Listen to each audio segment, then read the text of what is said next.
वंदे विदेहतनिं पद्पुण्यैकं केशौरी सौरभस्माहतोगिचतुं चन्द्रवन्द्रगावनि मुनिहंससेवि सर्वाणि साले परतीत परागपुञ्जं नीलमुनिश्यामलकोमलं सीता समारोपितममोहं काणावहाशायक्षारुचामं नमामि रामं वृद्धस्नानम् अदुर्गभावं शेरावरे धनुषं ज्ञानी रामाग्रगण्यं सकल मुनिधानं मानरणां रघुपति प्रियभक्तं वातजातं नमामि रघुपति प्रियभक्तं वातजातं नमामि लखन सिया रामचंद्र संकर हरि परम पिता परमात्मा भगवान श्री रामचंद्र जी के असीम अनुकंपा से असीम कृपा से आप सभी यहाँ पर उपस्थित हैं। तो चलिए सीधे राम जन्म की कथा से जोड़ूं, क्योंकि 1 घंटे का समय है। जिस रामचरितमानस को वर्षों लग गए लिखने में, महीने लग गए, घंटे लग गए, उसे 1 घंटे में कह करके बताना है भाई। जिस भगवान राम के अवतार की तैयारी के लिए 9 महीना लग गया भाई। एक बच्चा जब गर्भ में होता है तो कितने महीने बाद इस संसार में आता है? 9 महीना बाद इस संसार में आता है। और उसी 9 महीने की कथा को 1 घंटे में कहनी है। तो सीधे कथा प्रसंग से जोड़ो। आइए रामचरितमानस का प्रथम सोपान बालकांड दोहा क्रमांक 190, जहाँ पर गोस्वामी श्री तुलसीदास जी महाराज लिखते हैं। अच्छा, वाल्मीकि रामायण में ये दोहा 220 में या 120 में लिखा होगा, मुझे याद नहीं है। श्री रामचरितमानस में, तुलसी कृत श्री रामचरितमानस में ये दोहा जो है 190 पर लिखा गया है, जहाँ पर गोस्वामी बाबा जी लिखते हैं। जोग लगन ग्रहवार की थी सकल भई अनुकूल, चर अरोचर हर्ष जुटा राम जन्म सुख, चर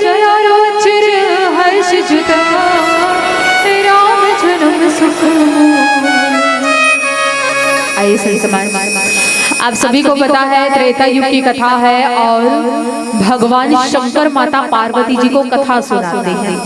कैलाश पर्वत पर आज दोनों पति और पत्नी बैठे हैं तो माता पार्वती जी भोलेनाथ से प्रश्न करती है कि हे महादेव, मुझे वो पावन कथा सुनाइए जिस कथाओं को सुन करके बड़े बड़े पापी लोग तर जाते हैं।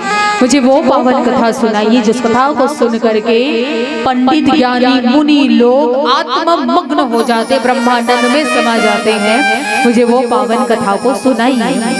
तो भगवान शंकर माता पार्वती के प्रश्नों का उत्तर देते हुए कहते कि सुन पार्वती, तेरे प्रश्नों का केवल एक ही उत्तर है। बोले क्या? राम कथा। कि राम कथा को सुन करके बड़े बड़े पापी लोग तर जाते हैं। और भगवान शंकर कहने लगते कि सुन पार्वती, जब जब होई धर्म के हानि, बाड़े असुर अधम अभिमानी, करही अनीति जाय नहीं वरुणी से दैवे प्रधेनु सुर धरनी।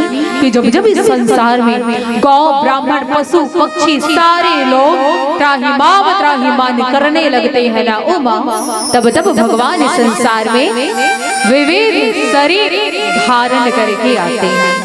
ऐसा नहीं है कि भगवान केवल मनुज रूप अवतार लेकर के आते हैं। भाई भगवान कई रूप अवतार लेकर के आए हैं। कभी वराह बनना पड़े तो वराह बनते हैं, कभी नरसिंह बनने की आवश्यकता पड़े तो भगवान नरसिंह बनते हैं। अरे कभी परशुराम बनने की आवश्यकता पड़े ना तो भगवान परशुराम बन करके संसार में अवतार लेकर के आते हैं। जिस समय जैसा मन लगे वैसा रूप धारण करके भगवान आते हैं। भाई आपका होता है ना कि आज हम साड़ी पहनेंगे, नहीं साड़ी पहनने का मन नहीं है तो आज हम सूट पहन लेते हैं। सूट पहनने का मन नहीं तो क्यों ना जींस टॉप पहन लें, मन करता है। तो वैसे ही भगवान का जब जब मन करे तब तब कोई ना कोई रूप अवतार लेकर के संसार में आते हैं। लेकिन अपने भक्तों के कल्याण के कारण भगवान इस संसार में अवतार लेकर के आते हैं समाज। तो आ जाइए, त्रेता युग की कथा है। त्रेता युग की वो पावन कथा है जहाँ पर गोस्वामी बाबा जी लिखते हैं क्या? अवधपुरी रघुकुल मनि राम, वेद विदित दशरथ राम, धर्म धुरंधर गुण निधि ज्ञानी, हृदय भक्ति मति सारंग पानी, हृदय भक्ति मति सारंग पानी। अवधपुरी रघुकुल मनि राव, वेद विदित दशरथ नाऊ। आइए, वैसे तो भगवान के अवतार के कई कारणों की चर्चा है, लेकिन आज जिस त्रेता युग पर भगवान अवतार लेकर के आए ना वो कौन है? मनु और शत्रुपा का वरदान, जिसके कारण से भगवान अवतार लेकर के आए हैं। त्रेता युग की पावन कथा है जहाँ अयोध्या नगर के सम्राट कौन हुए? बोले महाराज दशरथ। ये महाराज दशरथ नाम से प्रश्न, अवधपुरी रघुकुल मनि राऊ, वेद विदित दशरथ नाऊ। ये वो महाराज दशरथ है जिनका वेद सास नेति नेति कह करके गान गाता है। ये वो महाराज दशरथ है।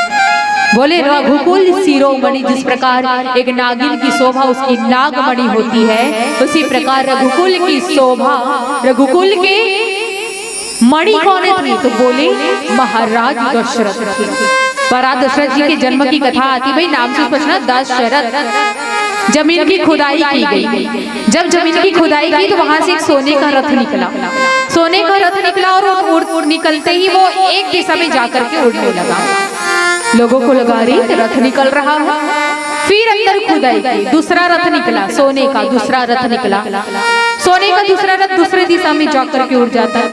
ऐसे करते करते तीसरा, चौथा, पांचवा, छठवा, सातवां, आठवां, 9 सोने का रथ निकल करके आसमान में अलग अलग दिशाओं में चला जाता है। अब फिर से खुदाई करते तो 10वें रथ में, उस सोने के रथ में स्वयं छोटे से नन्हा सा एक शिशु रहता है, बालक रहता है। उस सोने के रथ से ही तो उसका जन्म होता, उसका प्रकट होता है, जिसके कारण से उसका नाम ही दशरथ रख देते हैं कि तुम सोने के रथ के साथ तुम्हारा जन्म हुआ है, इसलिए तुम्हारा नाम हम दशरथ रखेंगे। और ये वही महाराज दशरथ है जिनका रथ 10 दिशाओं में भ्रमण करता हो, कि वही महाराज दशरथ है। जिनकी 3 रानियां हुई, कौशल्या, कैकेयी और सुमित्रा। 3 रानियां हुई। अब देखिए महाराज दशरथ जी का जीवन हर प्रकार से परिपूर्ण था, किसी भी प्रकार की कमी नहीं थी महाराज दशरथ जी को। लेकिन एक बार क्या होता है, एक बार भूपति मनमाही भय ग्लानि मोरे सुत नाहि, सुत यानी संतान। महाराज दशरथ जी एक दिन सिंहासन पर बैठे रहते, बड़ी ग्लानि होती, अरे मैं हर प्रकार से परिपूर्ण हूँ, भारत वर्ष का सर्वश्रेष्ठ राजा हूँ, वेद शास्त्र जिनका नेति नेति कहकर। इस ग्लानि को लेकर के महाराज दशरथ जी कहाँ गए, गुरु गृह गए तुरंत वही पाला, चरण लागी करे विनय विशाला। गुरु के घर में चले गए, और उनके गुरु कौन थे, तो बोले गुरु वशिष्ठ जी थे। वशिष्ठ के पास में गए, सादर वंदन किया, प्रणाम किया। अब अपनी व्यथा बताने लगे महाराज दशरथ कि क्या गुरुदेव, मेरा वंश यहीं तक सीमित रह जाए, मेरे वंश को बढ़ाने वाला मेरे एक भी संतान नहीं है, क्या उपाय है बताइए। तो गुरु वशिष्ठ कहते, राजन सुनो, तुम्हारे माथे की रेखा पर लिखा है कि तुमको एक नहीं, तुमको चार संतानें होंगी, और कोई ऐसी वैसी संतान नहीं राजन। और ये तुम्हारे यहाँ तो स्वयं परम पिता परमात्मा अंशों सहित अवतार लेकर के आएंगे। बस तुम एक काम कराओ, पुत्र का मिष्ठी यज्ञ करवाओ। जब तुम पुत्र का मिष्ठी यज्ञ करवाओगे तो भगवान प्रसन्न होंगे और तुम्हारे यहाँ पुत्र बन करके आएंगे। बस यज्ञ करा। अब जैसे ही पुत्र का मिष्ठी यज्ञ की बात अच्छा, अब आप लोगों ने सोचा होगा कि भाई महाराज दशरथ की 3 रानियां थी, फिर भी उनको संतान क्यों नहीं हो रही थी, सोचने वाली बात है ना। और आप सभी को मैं बता दूं, महाराज दशरथ जी की 3 रानियां नहीं थी। वाल्मीकि आनंद रामायण पढ़ोगे तो महाराज दशरथ जी की 703 रानियां बताई गई है, जिसमें से 700 रानियां हैं, 3 पटरानियां हैं, कौशल्या सुमित्रा कह के 703 रानियां हैं महाराज दशरथ जी। वाल्मीकि रामायण में महाराज दशरथ जी की 303 रानियां हैं, जिसमें से 300 रानियां हैं, 3 मुख्य रानियां हैं। तो केवल 3 रानियां नहीं थी महाराज दशरथ जी की, 303 रानियां थी, 703 रानियां थी। इतनी सारी रानियों के होने के पश्चात भी महाराज दशरथ जी को संतान नहीं हो रही थी। बड़ी सोचने वाली बात है ना। तो क्यों संतान नहीं हो रही थी, तो आइए इसकी चर्चा एक सुंदर से भजन के पश्चात करूंगी कि महाराज दशरथ जी को अभी तक संतान क्यों नहीं हो रही थी। तो आइए एक सुंदर सा भजन तत्पश्चात कथा प्रसंग में प्रवेश करेंगे। सियावर रामचंद्र की जय। पाए हर जीने विचार दिया, माटी मया माई सारी दुनिया, हरि भक्ति भजना भुलाए रे, मोह माया ममला मिलाई डारी, मोह माया ममला मिलाई डारी, सिया राम हरि राम ताली बजा के जयकारा संग धीरे धीरे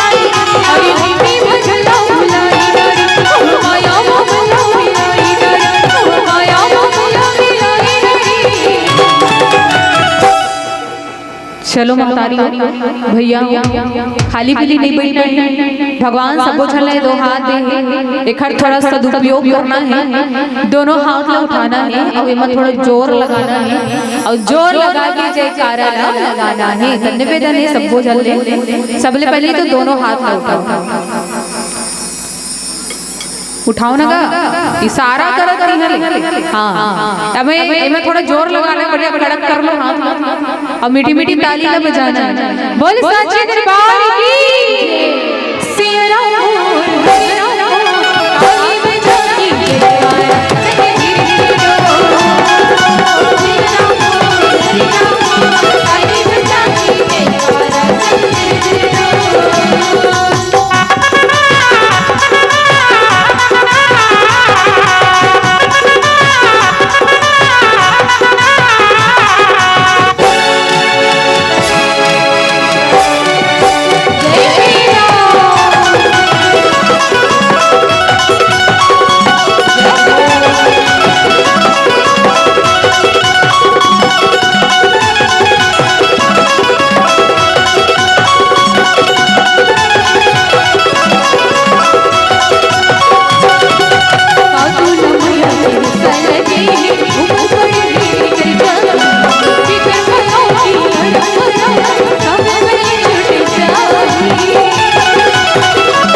अच्छा बने मीठी मीठी ताली ना तो बजावा तो बढ़िया लागत है।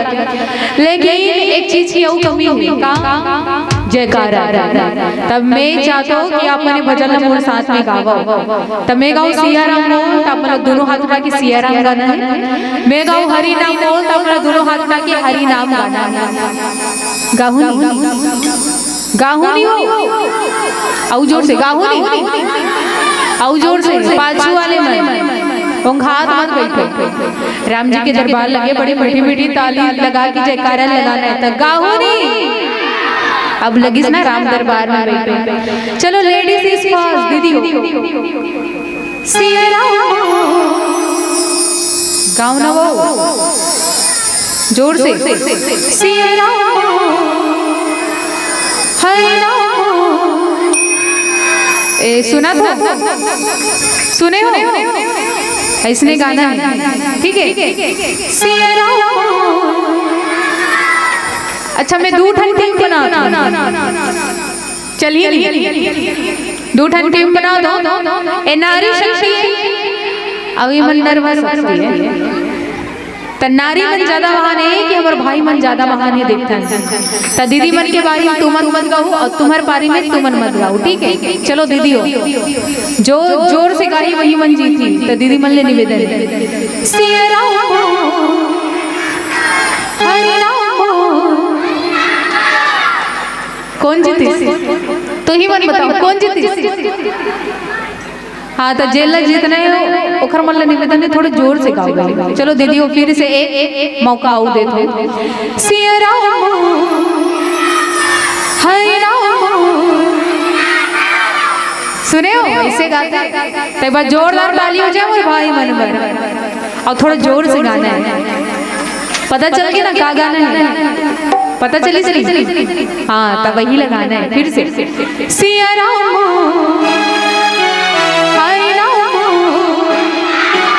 और चुनाव हुई चबाते जेकर मुंह में दांत होते। चुनाव हुई चबाते जेकर मुंह में दांत होते और ताली हुई बजाते जेकर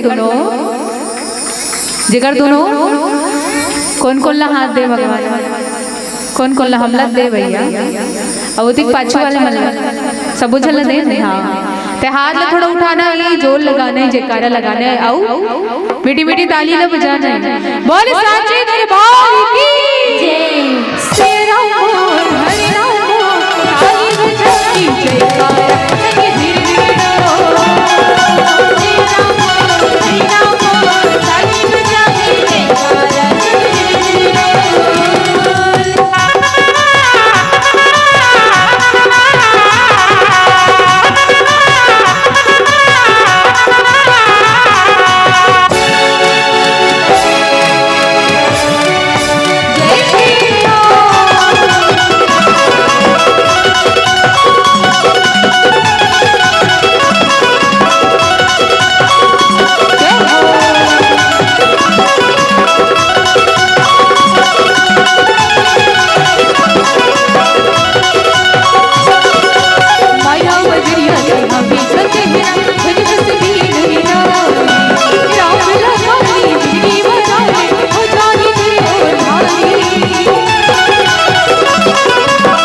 कौन कौन भुलाए ऊपर हाथ उठा के बताओ। तुमन भुला गए हो? जे नहीं भुलाए हो तेन मन निवेदन है दोनों हाथ उठा के मीठा मीठा ताली ला बजाते हुए का हाँ थोड़ा खाता खुली से हरि राम। देखो इसे जोश के साथ बोलो ना, जबकि तुम्हारी संख्या ज्यादा है, इसे जोश के साथ बोलो तो ज्यादा आनंद है। सिया राम हरि राम। क्या बात है, बड़ा मजा आ रहा है, आनंद आ रहा है। तो दोनों हाथ उठा के क्या जय जय श्री राम, जय जय श्री राम। सिया राम हरि राम ताली बजा के जयकारा चले धीरे धीरे सिया राम हरि राम ताली बजा के जयकारा चले धीरे ताली बजी की ताली हटन गया माई ताली ताली बजी की ताली मटी माया माई ताली हरि भक्ति भजन भुलाई माया भुलाई माया भुलाई सिया राम हरि राम सिया राम हरि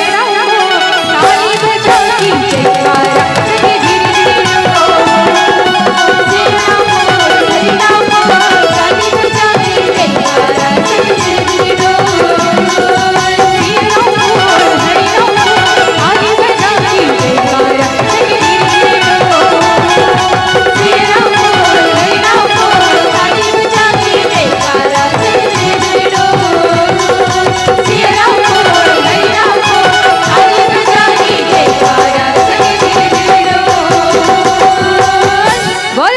दरबार की। तो आइए संत समाज आगे गोस्वामी बाबा जी लिखते हैं कि श्रृंगी, अच्छा मैं बता रही थी कि महाराज दशरथ जी को पुत्र क्यों नहीं हो रहे थे। देखिए 4 युग होता है, सतयुग द्वापर सतयुग त्रेता युग द्वापर युग कलयुग, 4 युग होता है। और चारों युगों में भगवान को पाने के अलग अलग साधन हैं। तो सतयुग में लोग कई हजारों वर्षों तक तपस्या करते थे, व्रत करते थे, तब जाकर के भगवान उनको दर्शन देते थे। उसके बाद त्रेता युग आया, 25% पाप बढ़ा। सतयुग में 0% पाप था और 0% पाप है, तो जाहिर सी बात है ना 99.999 जो है पुण्य होंगे। तो उस समय में लोग तपस्या करते थे, व्रत करते थे, तब जाकर के भगवान उनको दर्शन देते थे। उसके बाद आया त्रेता युग, तो त्रेता युग में थोड़ा सा पाप बढ़ा, 25% पाप बढ़ा और 75% पुण्य। तो त्रेता युग के लोग इतना यज्ञ करते थे, इतना यज्ञ करते थे कि भगवान उसके यज्ञ से प्रसन्न होकर के उनको दर्शन देते थे। अब उसके बाद आया द्वापर युग, तो द्वापर युग में 50% पाप हो गए और 50% पुण्य हो गए। तो लोग इतना पूजा पाठ करते थे, इतना पूजा पाठ करते थे कि उनके पूजा पाठ से प्रसन्न होकर के भगवान उनको दर्शन देते थे। अब उसके बाद आया कलयुग, तो कलयुग में क्या हुआ, 75% पाप बढ़ा और 25% पुण्य, केवल 25% पुण्य है। लेकिन याद रखना, जब तक कलयुग में भगवान का भजन हो रहा है, जब तक कलयुग में भगवान की भक्ति हो रही है, तब तक कलयुग प्रवेश नहीं कर सकता। इसलिए कभी भी आप अपने जीवन में भगवान का नाम लेना बंद मत करो, भगवान की भक्ति करना बंद मत करो, भगवान का पूजा करना बंद मत करो। कलयुग प्रवेश कर ही नहीं पाएगा। तो पृथ्वी पर ज्यादा समय तक पुण्य लाभ लेना है तो भगवान की भक्ति करनी होगी। तो कलयुग के लोगों के लिए क्या छूट दिया कि कलयुग केवल नाम आधार है, कि कलयुग के लोग केवल भगवान का नाम लेकर के इस संसार से मुक्त हो जाएंगे। और यही कारण था महाराज दशरथ के जीवन का, कि महाराज दशरथ ने पूर्व जन्म में, सतयुग में वो मनु महाराज थे, पूर्व जन्म में कहा था भगवान से कि आप मेरे यहाँ पुत्र बनकर के आना। लेकिन जैसे त्रेता युग में आए तो महाराज दशरथ ने भगवान को बुलाने के लिए, भगवान को पाने के लिए यज्ञ नहीं कराया था। और तो यज्ञ नहीं कराया था, और जब तक यज्ञ नहीं कराते भगवान कहाँ से आते। तो आज गुरु वशिष्ठ जी ने मार्गदर्शन किया कि राजन सुनो, भगवान को पाना है, भगवान को बुलाना है तो यज्ञ करवाना होगा। और यही कारण है कि महाराज दशरथ का चौथापन आ गया था, लेकिन उनको संतान नहीं हो रही थी। क्यों? क्योंकि महाराज दशरथ ने यज्ञ नहीं करवाया था, और बिना यज्ञ के भगवान आने वाले नहीं थे। अब आदेश दिया जाता, समयाना डाला जाता, पुत्र कामेष्ठी यज्ञ की तैयारियां की जाती है, और इस पुत्र कामेष्ठी यज्ञ को कराने के लिए श्रृंगी ऋषि को बुलाया जाता है। अरे श्रृंगी ऋषि कौन है भाई? छत्तीसगढ़ में सिहावा नगरी सुने हो? सिहावा नगरी में स्थित श्रृंगी कुटीर गुफा है, जहाँ पर श्रृंगी ऋषि निवास करते। तो सोचिए, महाराज दशरथ जी अयोध्या से निकल करके अपने छत्तीसगढ़ में आए थे, सिहावा नगरी में वो गए, और कई दिनों तक श्रृंगी ऋषि की गुफा के सामने बस इंतजार करते रहे कि कब श्रृंगी ऋषि अपने ध्यान से बाहर आएंगे और कब मैं उनको अयोध्या ले जा करके पुत्र कामेष्ठी यज्ञ को संपन्न कराऊं। जैसे श्रृंगी ऋषि बाहर आते हैं, महाराज दशरथ कहते हैं कि चलिए, पुत्र कामेष्ठी यज्ञ आपके हाथों होना है। और श्रृंगी ऋषि कौन है पता है? महाराज दशरथ जी के दामाद है।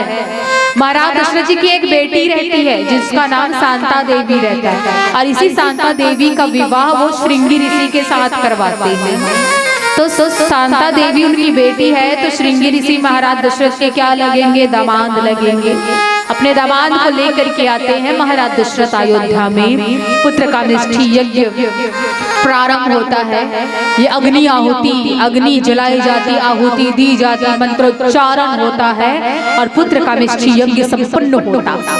जैसे पुत्र कामेष्ठी यज्ञ संपन्न होता है, उस योगाग्नि से अग्नि देवता प्रकट हो जाते हैं। अकेले में हाथ में खीर का प्रसाद लेकर के अग्नि देव प्रकट हुए हैं। प्रसाद को लेते महाराज दशरथ को बुलाते, कहते कि राजन सुनो, इस प्रसाद को, इस खीर को, इस पायस को, इस चरु को, सब एक ही होता है, खीर का ही बना हुआ है। मतलब खीर, दूध और भात को मिला करके, शक्कर डाल करके जो बनाते हैं उसे खीर कहते हैं। खीर का प्रसाद लो, अपनी तीनों महारानियों में योग्यता अनुसार बराबर भागों में बांट देना।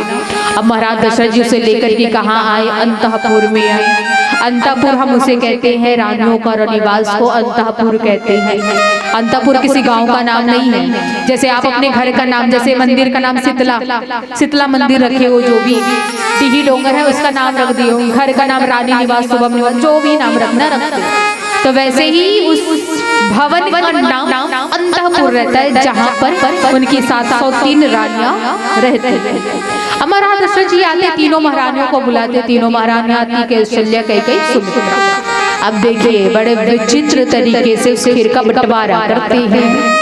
तब ही राय प्रणारी बुलाई, कौशल्या दिताहा चली आई, अर्धभाग कौशल्य ही दीना, उभय भाग आधे कर किन्हा। स्वामी बाबू जी लिखते हैं कि महाराज दशरथ जी उस एक कटोरी खीर का 2 भाग करते हैं, 2 हिस्सा करते हैं। तो एक आधे हिस्से को अपने हाथ में रखा है, आधे हिस्से को अलग रख दिया, बगल में रख दिया। अब इसी आधे हिस्से का फिर से 2 भाग करते हैं।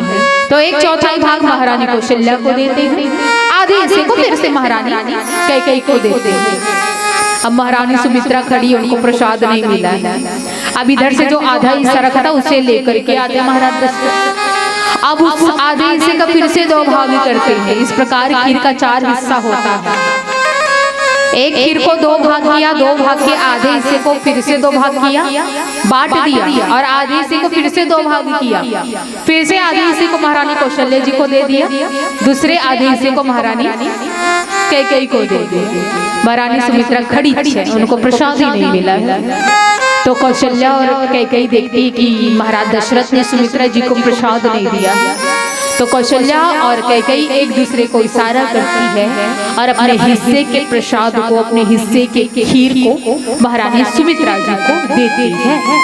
तो इस प्रकार से बड़े विचित्र तरीके से महाराज दशरथ उस खीर का बंटवारा करते हैं। अच्छा देखिए, जब महाराज दशरथ ने कौशल्या और कैकेयी को प्रसाद दिया ना, तो वो सम्मान के अधिकारी थी, सम्माननीय बन गई थी। लेकिन वही सम्माननीय कौशल्या और कैकेयी के हाथों द्वारा सुमित्रा को जब प्रसाद दिया गया, तो वो सम्मान के हाथों से प्रसाद लेने के कारण वो अति सम्माननीय हो गई। कितनी सौभाग्यशाली है महारानी सुमित्रा, जो आज अति सम्माननीय होने का अधिकार सुमित्रा को मिला। महारानी सुमित्रा जी इतनी प्रसन्न हो जाती कि कहती है कि हे प्रभु, मुझे दो दो पुत्र देना, ताकि एक पुत्र को मैं महारानी कैकेयी के पुत्र के चरणों का सेवक बना करके रखूं और दूसरे पुत्र को मैं महारानी कौशल्या के पुत्र के चरणों का सेवक बना करके रखूं, इसलिए मुझे दो दो पुत्र देना। भगवान श्री हरि विष्णु को स्मरण किया जाता है और तीनों महारानियां उस खीर को प्रसाद को ग्रहण करती है।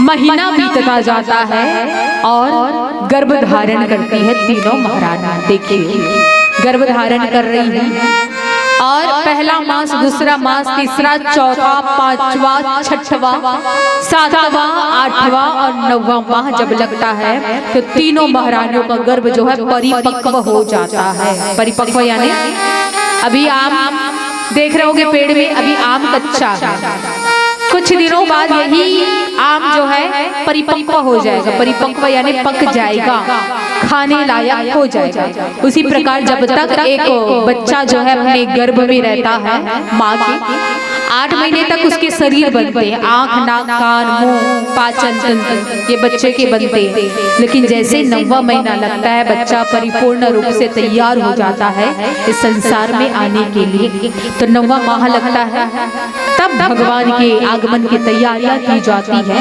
गोस्वामी बाबा जी लिखते जोग लगन ग्रह वार तिथि सकल भय अनुकूल चर अरु अचर हर्ष जुत राम जन्म सुख मोल। देख 5 चीजें मैंने कही, जो लग ग्रह वार तिथि, ये 5 चीजों को मिला करके पंचांग बनता है।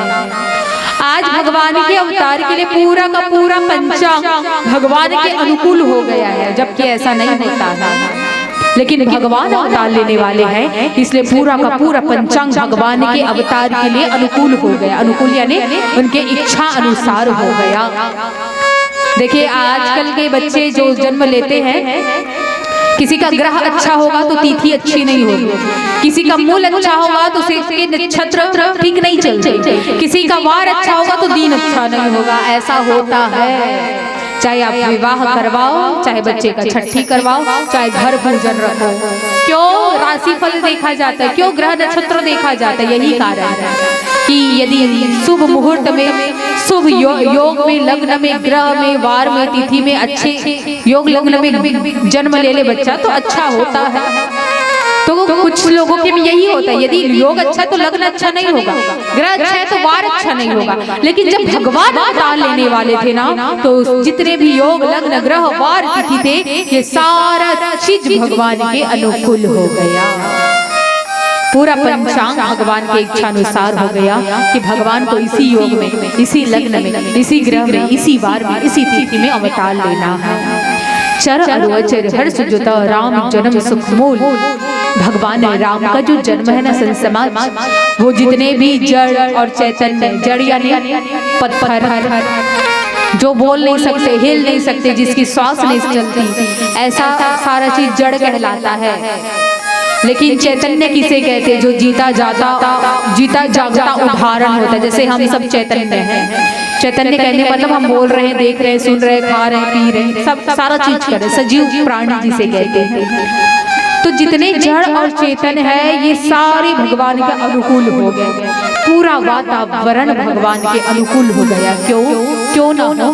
क्योंकि भगवान को इसी लग्न में, इसी ग्रह वार तिथि में अवतार लेना। भगवान राम का जो जन्म है, हम मनुष्य के सुख का कारण है, सुख का मूल है। इसलिए ये दोहा लिखा गया, चर अरु अचर हर्ष जुत राम जन्म सुख मोल। आइए भगवान के आगमन की तैयारियां जिस प्रकार अयोध्या में हो रही है, हम भी भगवान के अवतार की तैयारियां करें, अपने झोपड़ी को, अपने महल को सजाएं। जब भगवान हमारे यहाँ, अच्छा भगवान को यदि पुत्र के रूप में पाना है तो हमको भी तो दशरथ, माँ कैसी होनी चाहिए? कौशल्या जैसी होनी चाहिए। पिता कैसा होना चाहिए? बोले महाराज दशरथ जैसा होना चाहिए। तो भाई राम जैसा पुत्र पाना है तो हमें भी तो तैयारियां करनी होगी, जैसे महाराज दशरथ कर रहे हैं। महाराज दशरथ, कौशल्या, सुमित्रा कैकेयी कैसी तैयारियां कर रही हैं कि हमारे यहाँ लाला आने वाला है, तो लाला की आने की तैयारियां करो। तो चलिए सुंदर सज्जन तत्पश्चात भगवान के अवतार की कथा पर प्रवेश करेंगे। श्री रामचंद्र की जय।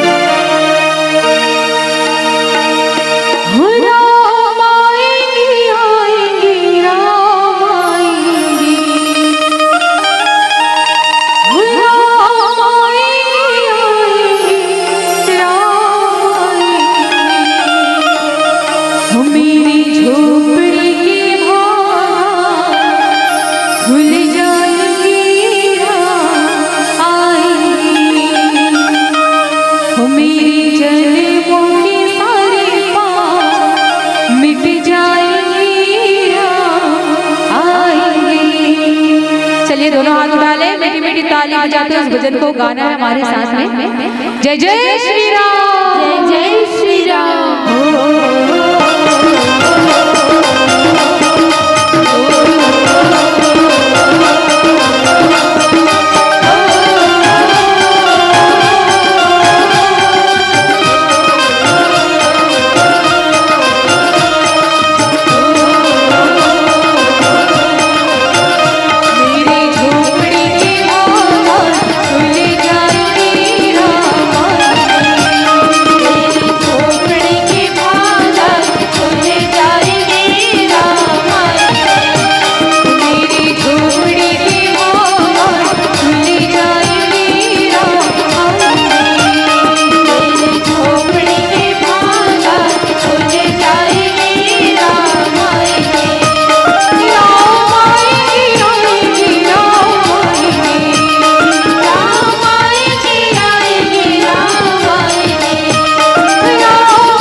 सभी जानते हो ना भजन को?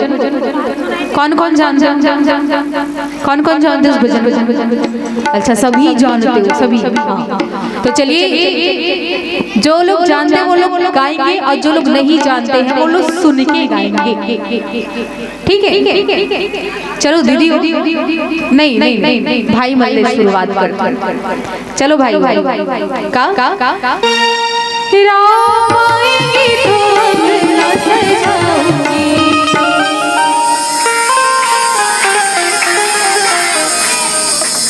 थोड़ा ऊंचा गा सकते हो नहीं? हाँ। राम आएंगे तो अंगना सजाऊंगी,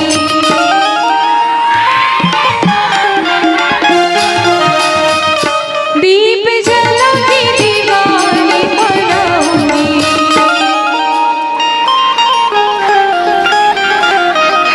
गाता हो, गावत हो, एकदम मुझ पर लगी लात हो तैसे लागत ना? नहीं गावत है? नहीं गाओ बने जोर से। चलो दीदी हो फैल होगी कहाँ थे? तो फैल नहीं होना है भाई, राम जी के दरबार में पास होना है। तो थोड़ा जोर से का दीप जला के दीवाने बनाऊंगी।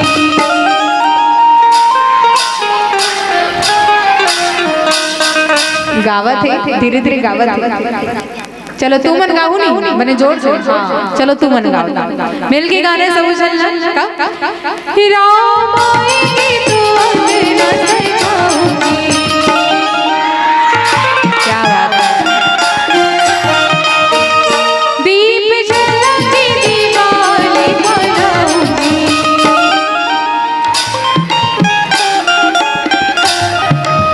और देखो मेरे राम का नाम सबसे सुपर होता है, मेरे राम जी का नाम सबसे सुपर होता है। और मेरे राम जी उन्हीं की झोली भरते हैं जिनका दोनों हाथ ऊपर होता है। तो जिनको जिनको अपनी झोली भरवानी है दोनों हाथ ऊपर कर ले, अब मीठी मीठी तालियों से जय जय श्री राम, जय जय श्री राम। राम आएंगे तो अंगना सजाऊंगी। राम आएंगे तो अंगना सजाऊंगी। दीप जला के दीवाने बनाऊंगी। दीप जला के दीवाने बनाऊंगी। मेरी जन्म की तैयारियां, मेरी जन्म की तैयारियां मिट जाएंगी राम आएंगे। झोपड़ी के भागल खुल जाएंगे राम आएंगे। मेरी झोपड़ी की आवाज़ खुल जाएगी राम आएंगे। तेरी झोपड़ी के भागल खुल जाएंगे राम आएंगे। राम आएंगे, आएंगे, राम आएंगे।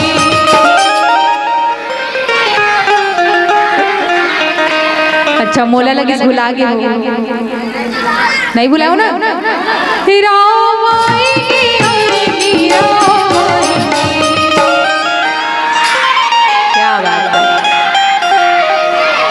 और दोनों हाथ उठा के सभी सभी सभी उठ गए ना। मेरी जन्म की तैयारियां, मेरी जन्म की तैयारियां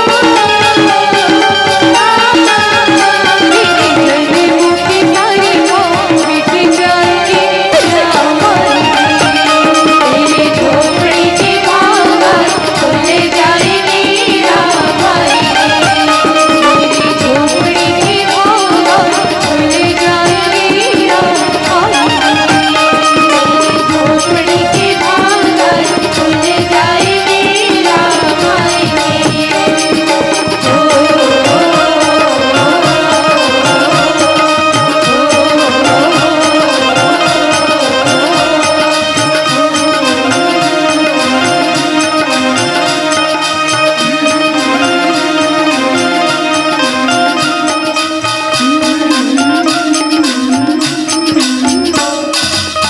जय जय श्री राम, जय जय श्री राम। आइए आगे गोस्वामी बाबा जी लिखते हैं क्या। नवमी तिथि मधुमास पुनीता, शुक्ल पक्ष अभिजित हरि प्रीता, मध्य दिवस अति शीतल भावा, पावन काल लोकधीश्रावा, पावन काल लोकधीश्रावा। जब भगवान अवतार लेने वाले थे ना तो वैकुंठ धाम पर 1 से लेकर के 9 तक की तिथियां जा गई और लाइनबद्ध हो गई, कतारबद्ध हो गई। अच्छा 1 से लेकर के 9 तक की तिथियां भगवान के सामने लाइन लग गई। भाई जहाँ पर प्रसाद मिलेगा वहाँ पर लोगों की भीड़ तो होगी ना। अब यहाँ पर ऑफर चल रहा था। क्या ऑफर चल रहा था कि भगवान किसके तिथि में अवतार लेंगे। तो 1 से लेकर के 9 तक की तिथियां गई भगवान को मनाने लगी। एका आई, एका कहती है कि प्रभु प्रभु मेरे तिथि में अवतार ले लो। तो भगवान कहते हैं कि हे एका सुनो, तुम तो एकादशी के रूप में पूजनीय हो, इसलिए हम तुम्हारी तिथि में अवतार नहीं ले सकते। दूज आती है, दूज कहती कि प्रभु प्रभु मेरे तिथि में अवतार ले लो। तो भगवान दूज से कहते कि हे दूज सुनो, तुम तो पहले से ही भाई दूज के रूप में पूजनीय हो और हम किसी का अधिकार लेने नहीं, हम सबका अधिकार देने आते हैं, इसलिए हम तुम्हारी भी तिथि में अवतार नहीं ले सकते। अब तृतीया आती है, कहती है कि प्रभु मेरे तिथि में अवतार ले लो। तो भगवान कहते हैं कि हे तृतीया, तुम तो पहले से अक्षय तृतीया के रूप में पूजनीय हो, इसलिए हम तुम्हारे भी तिथि में अवतार नहीं ले सकते। चतुर्थी आती है, कहती कि प्रभु प्रभु मेरे तिथि में अवतार ले लो। तो भगवान कहते हैं कि हे चतुर्थी, तुम तो पहले से गणेश चतुर्थी के रूप में पूजनीय हो, इसलिए हम तुम्हारे भी तिथि में अवतार नहीं ले सकते। यदि मैंने तुम्हारी तिथि में अवतार लिया तो लोग गणेश चतुर्थी मनाने के बजाय राम चतुर्थी मनाने लगेंगे, तो गणेश जी का अधिकार छीन जाएगा, इसलिए तुम्हारी तिथि में नहीं लेंगे हम अवतार। पंचमी आती है, कहती कि प्रभु प्रभु मेरे तिथि में अवतार ले लो। तो भगवान कहते कि हे पंचमी, तुम पहले से नाग पंचमी के रूप में पूजनीय हो, इसलिए हम तुम्हारी भी तिथि में अवतार नहीं ले सकते। षष्ठी मतलब षष्ठी छठी तिथि खड़ी रहती है, कहती कि प्रभु मेरे तिथि में अवतार ले लो ना, क्या दिक्कत है। तो भगवान कहते कि हे षष्ठी सुनो, तुम पहले से ही हाल षष्ठी के रूप में, तुम पहले से ही कमर छठ के रूप में पूजनीय हो, इसलिए हम तुम्हारे भी तिथि में अवतार नहीं ले सकते। सप्तमी से कहते हैं भगवान कि तुम सप्त ऋषियों के रूप में पूजनीय हो, इसलिए हम तुम्हारे भी तिथि में अवतार नहीं ले सकते। अब अष्टमी तिथि आती है, कहती कि भगवान मेरे तिथि में अवतार ले लो ना। तो भगवान कहते कि हे अष्टमी, वैसे तो तुम्हारी तिथि बहुत अच्छी है अवतार लेने के लिए, लेकिन कुछ न कुछ कमी है, और वो कमी मैं तुम्हें बताता हूँ। तुम्हारी भक्ति का तार कहीं ना कहीं से डगमगा रहा, जो अगले जन्म में जाकर के पूरा होगा। इसलिए अष्टमी हम तुमको वरदान देते हैं कि त्रेता युग में तो नहीं, लेकिन द्वापर युग में जब मेरा अगला अवतार होगा, कृष्ण अवतार लेकर के जब मैं आऊंगा, तो तुम्हारे ही अष्टमी तिथि में अवतार लूंगा। और यही कारण है कि अष्टमी तिथि में भगवान कृष्ण का अवतार होने के कारण हम अष्टमी तिथि को कृष्ण जन्माष्टमी के नाम से जानते हैं। प्रेम से बोलिए कृष्ण कन्हैया लाल की जय। अब उसके बाद नवमी देखती कि भाई भगवान ने सबको रिजेक्ट कर दिया, मना कर दिया, मुझे भी मना मत कर, रोने लगती है। तो भगवान कहते हैं नवमी रोती क्यों हो, हम तुम्हारी तिथि में अवतार लेकर के आएंगे, रो मत। तुम्हारी की पूरी नौ की नौ भक्ति मेरे भक्ति के तार से जुड़ी है नवमी, और तुम अपने आप में परिपूर्ण हो, तुम्हारे अंदर किसी भी प्रकार की कमी नहीं है, इसलिए मेरा राम अवतार नवमी तिथि में होगा। और नवमी तिथि में राम जी का अवतार होने के कारण हम इसे राम नवमी के नाम से जानते हैं। प्रेम से बोलिए सियावर रामचंद्र की। और देखिए नौ अपने आप में परिपूर्ण अंक है। नौ का पहाड़ा पढ़ना, नौ का जब आप पहाड़ा पढ़ोगे तो उसके अंक जो आते जाएंगे उसको जोड़ते जाना, आपको 9 अंक ही मिलेगा। जल्दी जल्दी बताती हूँ, बेली बत्ती का संकेत है। 9 एकम 9, 9 दूनी 18, 1 और 8 को जोड़ोगे तो कितना आएगा? 9 दिया 27, 2 और 7 को जोड़ो कितना आता है? 9 चौक 36, 3 और 6 को जोड़ने पर 9 आएगा। 9 पंचे 45, 4 और 5 को जोड़ो 9 आएगा। 9 छक्के 54, 5 और 4 को जोड़ो 9 आएगा। 9 सत्ते 63, 6 और 3 को जोड़ोगे तो 9 अठे 72, 7 और 2 को जोड़ोगे तो 9 9 81, 9 8 और 1 को जोड़ोगे तो 9 दाम 90, 9 और 0 को जोड़ोगे तो 9 9 11 9 12 9 13 कितना भी पहाड़ा निकाल लो, इसको जोड़ते जाओ 9 अंक ही मिलेगा। इसलिए भगवान ने अपने अवतार के लिए नवमी तिथि शुक्ल पक्ष दिन का दोपहर ठीक 12 बजे अपने अवतार के लिए समय चुना, जिस समय में लोग विश्राम करते हैं। तो भगवान गुप्त रूप से अवतार ले रहे ना, तो इसलिए भगवान ने नवमी तिथि शुक्ल पक्ष दिन के 12 बजे चैत महीना, अभी जो चैत महीना आने वाला है ना, इसी में भगवान अवतार लेकर के आएंगे। क्योंकि 2 नवरात्रि होती, एक चैत नवरात्रि होती, कुवार नवरात्रि। तो चैत नवरात्रि के 9वें दिन में भगवान अवतार लेकर के आते हैं, और यही हमारा हिंदू नववर्ष है, यही हमारा हिंदू नववर्ष। तो आइए, ये रही राम जन्म की कथा, एक सुंदर सा भजन, तत्पश्चात आप सभी से सादर विदाई। सियावर रामचंद्र की जय।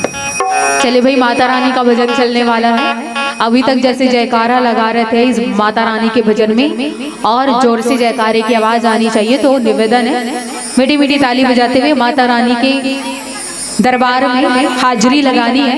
बोल सच्चे दरबार की जय।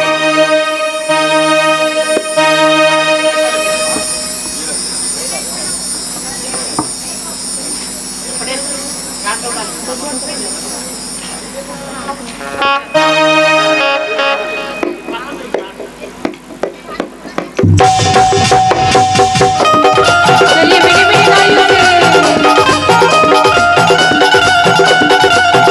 जय हो।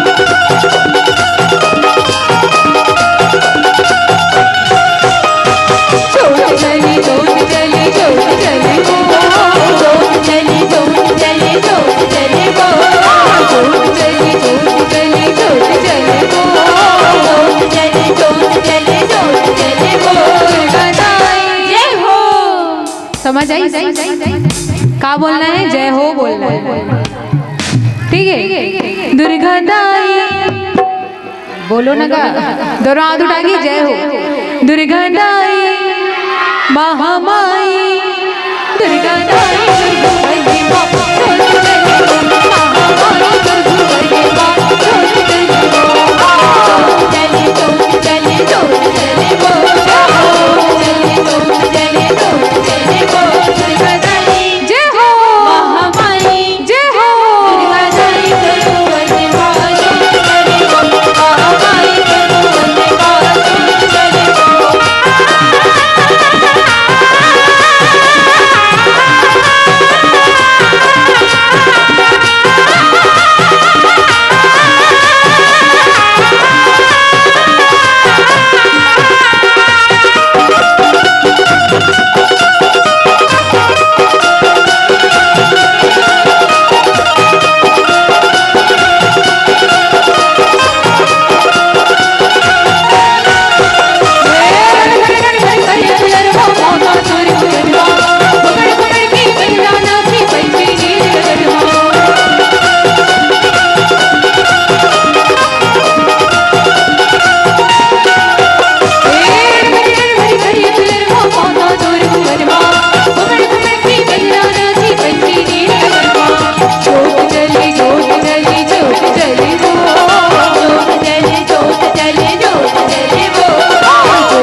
दीदी मल्ले निवेदन, दीदी मल्ले निवेदन का दुर्गादाई महामाई, दुर्गादाई दुर्गुवैये माँ, जोत जली वो, महामाई दुर्गुवैये माँ, जोत जली वो। जोत जली जोत जली जोत जली वो, जोत जली जोत जली वो। दुर्गादाई जय हो महामाई, जय हो। दुर्गादाई दुर्गुवैये माँ, जोत जली वो, महामाई दुर्गुवैये माँ, जोत जली वो। दुर्गादाई दुर्गुवैये माँ, जोत जली वो।